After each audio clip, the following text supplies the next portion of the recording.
Assalamualaikum warahmatullahi wabarakatuh. Perkenalkan, nama saya Rizwati Fitriani dari kelas A1 mata kuliah Kemiskinan dan Modal Sosial. Pada kesempatan kali ini, saya akan menjelaskan tentang perbandingan kebijakan pengentasan kemiskinan di negara Indonesia dengan negara Tiongkok. Yuk, simak video berikut. Negara Indonesia merupakan negara yang kaya raya akan sumber daya alam dan sumber daya manusianya. Jumlah penduduk negara Indonesia adalah sekitar 220 juta jiwa, yang apabila kekayaan tersebut dimanajemen dengan baik dan benar, maka akan menjadi sumber penghasilan devisa negara yang cukup besar. Namun faktanya, negara Indonesia yang kaya raya ini justru menjadi negara miskin ketiga di dunia. Negara Indonesia saat ini sering disamakan dengan negara Ethiopia karena besarnya jumlah penduduk miskin di Indonesia. Ada beberapa faktor yang menyebabkan kemiskinan di Indonesia, antara lain tingkat pendidikan yang rendah. Tingkat pendidikan yang rendah menyebabkan seseorang kurang memiliki pengetahuan, keterampilan, dan wawasan yang memadai untuk kehidupannya. Sementara itu, untuk dunia kerja maupun dunia usaha, pendidikan adalah modal untuk bersaing dalam mendapatkan kesejahteraan nantinya. Dengan demikian, tingkat pendidikan yang rendah menimbulkan banyak pengangguran di Indonesia. Selain itu, terbatasnya lapangan pekerjaan juga merupakan salah satu faktor penyebab kemiskinan, karena tanpa adanya lapangan pekerjaan, masyarakat tidak bisa mendapatkan uang untuk kehidupannya. Faktor lainnya adalah harga kebutuhan yang tinggi. Hal tersebut sering menjadi alasan mengapa masyarakat miskin selalu merasa kurang atau bahkan tidak cukup untuk memenuhi kebutuhannya sehari-hari. Saat harga bahan makanan melambung tinggi, maka mereka harus memotong pengeluaran untuk kebutuhan lainnya dan dialihfungsikan ke konsumsi makanan. Penyebab kemiskinan yang lainnya adalah masyarakat yang malas bekerja. Masyarakat yang seperti ini biasanya menganggap bahwa kemiskinan itu adalah takdir, sehingga bersikap acuh tak acuh untuk bekerja.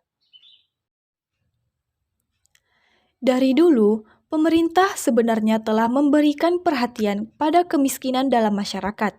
Hal ini dapat dilihat dengan adanya peraturan dalam Undang-Undang Dasar 1945 pada pasal 34 dan pasal 27 ayat 2.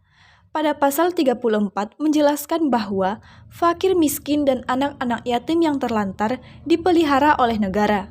Sedangkan pada pasal 27 ayat 2 menjelaskan bahwa tiap-tiap warga negara berhak atas pekerjaan dan penghidupan yang layak bagi kemanusiaan. Atas dasar pasal tersebut, pemerintah melakukan pembuatan peraturan-peraturan yang berkenaan dengan penanggulangan kemiskinan dalam berbagai bidang. Ada beberapa kebijakan pemerintah Indonesia dalam upaya mengentaskan kemiskinan di Indonesia. Yang pertama, bantuan sosial kepada warga negara baik secara individu maupun kelompok. Dan yang kedua, pemeliharaan taraf kesejahteraan sosial melalui penyelenggaraan suatu sistem jaminan sosial. Yang ketiga, pengembangan dan penyuluhan sosial untuk meningkatkan peradaban, berkemanusiaan, dan kegotong royongan. Yang selanjutnya adalah kebijakan pengentasan kemiskinan di negara Tiongkok. Negara Tiongkok merupakan salah satu negara dengan tingkat kemiskinan dan kelaparan yang cukup tinggi di dunia. Kemiskinan dan kelaparan di negara Tiongkok disebabkan oleh beberapa hal seperti banyaknya urbanisasi, kurangnya pendidikan, kesulitan akses kesehatan, pola hidup pertanian, ekosistem, dan pekerja migran. Kemiskinan dan kelaparan di negara Tiongkok terjadi di daerah pedesaan.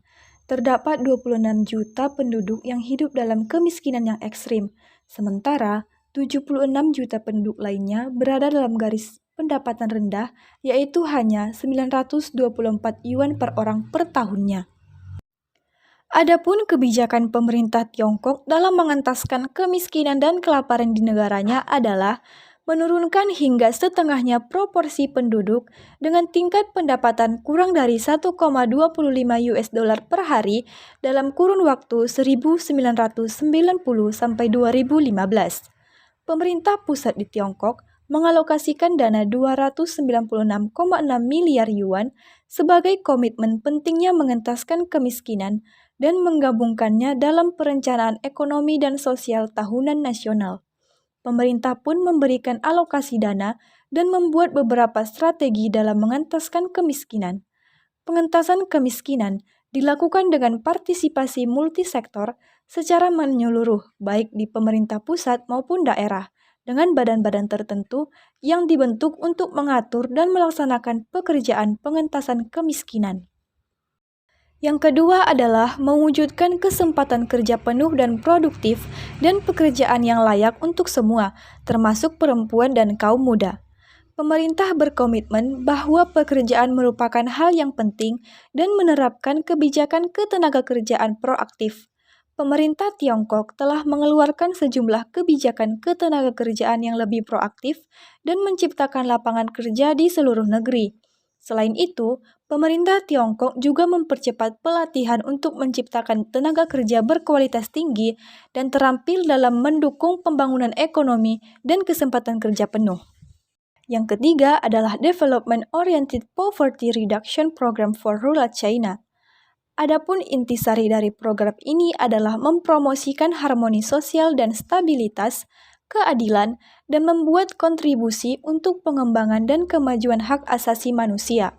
Pemerintah menciptakan komitmen pengentasan kemiskinan menjadi suatu tujuan bersama dan tindakan dari seluruh masyarakat. Ada beberapa program khusus yang dilakukan oleh pemerintah Tiongkok dalam penanggulangan kemiskinan, di antaranya menerapkan penanggulangan kemiskinan berorientasi pembangunan yang komprehensif di desa-desa, penguatan pelatihan tenaga kerja, mempromosikan pengentasan kemiskinan dengan industrialisasi, pengentasan kemiskinan dengan pendidikan, menerapkan bantuan kerja, serta relokasi penduduk miskin dari daerah tidak ramah lingkungan, serta memberikan bantuan keuangan. Cukup sekian yang dapat saya sampaikan pada video kali ini. Jika terdapat kesalahan, saya mohon maaf. Terima kasih. Assalamualaikum warahmatullahi wabarakatuh. Horas!